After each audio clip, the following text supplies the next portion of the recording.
গত পরশু আমার কাছে এক ভাই প্রশ্ন করছে, শেখ আমাকে হেল্প করেন। বললাম যে তোমার কি হয়েছে? বললো যে আমি একটা মেয়েকে ভালোবাসি, ওই মেয়ে আমাকে ভালোবাসে। দেখলাম তো, বললো যে এখন ওই মেয়ের বাপ আমি বেকার দেখে আমার কাছে মেয়ে বিয়ে দিবে না, আমি যাবো বিদেশ।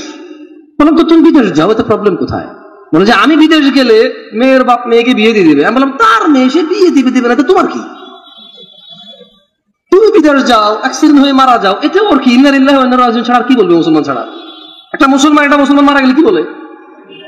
একটা মুসলমান অসহায় থাকলে একটা মুসলমান প্রয়োজনে 2 টাকা দান করে তো বলে ও আফসোস, আল্লাহকে বরকত। আমি বললাম ওর মেয়ে, ও বিয়ে দিবে না, তোমার কি? আর তুমি বিদেশ যাবা না, বেকার তুমি বেকার কেন? তোমাকে কাজ করা কি নিষেধ বাংলাদেশে?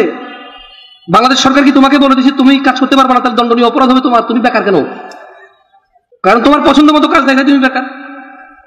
তো বললো যে আমি যদি ওই মেয়েকে নিয়ে পালাই যে এখন আমাকে বলেন আমার করণীয় কি? আমি বললাম তোমার দাদা কি তোমার দাদার নিয়ে পালাইছিল? না। তোমার নানা কি তোমার নানির নিয়ে পালাইছে? না। তোমার আম্মারে কি তোমার বাপ পালাই নিয়ে বিয়ে করছে? না। তো তুমি পালাবা কেন? পালায় তো চোর ডাকাত। কে পালায়? চোর ডাকাত খারাপ মানুষ পালায় কেন? মার খাবে, দাঁড়াইলে মারবে। কোন মানুষটা পালায় বলতে পারেন?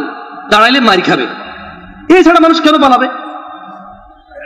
যার অকারেন্স নাই সে যখন দ্রুত যাবে বলবে যে তাড়াহুড়া করে যাচ্ছে। কি করে যাচ্ছে? জলদি যাচ্ছে। কিন্তু পালা এর শব্দটা কার সাথে আসে বলতে পারেন? দাঁড়াইলে মারি খাবে সেই পালাচ্ছে, রাইট? তো বললাম মানে বুঝলাম না। আচ্ছা, জমজমের পানিকে যদি কেউ মদ বলে কেউ সহ্য করবেন? শুকরকে যদি কেউ গরু বলে সহ্য করবেন? ও বিয়ে করেনি, মেয়ের সাথে কথা বলে, মেয়ে বিয়ে করেনি, ওর সাথে কথা বলে, এটা কি জেনা না ভালোবাসা? আপনারা সবাই এটাকে ভালোবাসা বলেন নাকি জেনা বলেন? না, সবাই বলে ভালোবাসা, কেউ জেনা বলে না। যত পোলাপান প্রশ্ন করে সবাই তো বলে ভালোবাসে, যত মেয়ে প্রশ্ন করে তারাও বলে ভালোবাসে। এদেশে জমজমের পানিকে মদ বললে মানুষ বোঝে যে এটা ভুল কথা। এদেশে শুকরের গোশতকে গরুর গোশত বললে মানুষ বুঝতে পারে এটা ভুল কথা। এদেশে জেনাকে ভালোবাসা বলে, কেউ এর প্রতিবাদ করে না। ও কত নিচে নামছে অশ্লীলতা আসার কারণে। আল্লাহ বলেছে জানা, রাসূল বলেছে জানা, কোরআন বলেছে জানা, হাদিস বলেছে জানা, আলেম বলে জানা, হুজুর বলে জানা, ওর মা বলে জানা, ওর বাপ বলে জানা, ওর সমাজ বলে জানা, ওর দিন বলে জানা, ও নিজে জানে জানা, ও বলে ভালোবাসা। ও বলে কি ভালোবাসা? বিয়ে করে না, এটা নাকি ভালোবাসা? তাহলে জানা কোনটা? এটা যদি ভালোবাসা হয় জানা কোনটা?